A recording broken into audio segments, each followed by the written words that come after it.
this thing recording? Hey, what's up, Loop? It's Leslie, and today we are talking about empathy. You've probably heard the word empathy before, like someone has probably said, hey, you should be more empathetic or show a little empathy. And listen, empathy and sympathy are not the same thing. For instance, if you had the thought, dang, I feel sorry for her, she has to record this whole thing with a pimple on her face, well, that's sympathy if you feel sorry for me.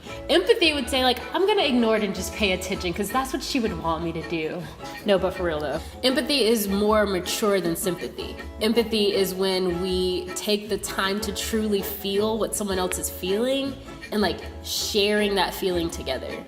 Okay, so I know I made a joke about having empathy for the pimple on my face. That was just kidding. But there are times when you really should have empathy. For example, if your friend loses their championship soccer game, you know it was a big deal to them and you're like, I don't know what to say. Or maybe one of your friends is embarrassed at school in front of everyone and you know that like it's your friend, you want to do something for them, but you don't know like how to respond. Or maybe your parents are frustrated because of a death of a family friend or someone in your family. And again, you're like, I don't know how I'm supposed to respond to this.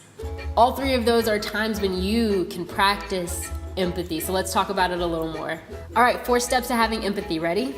Number 1, wear their perspective. Try to understand what it feels like to walk a mile in their shoes in that moment. Number 2, relax with the judgment. Yes, relax with the judgment. Now is not the time to say, yeah, well, at least, why are you acting like that? Dude, chill, it's just a game.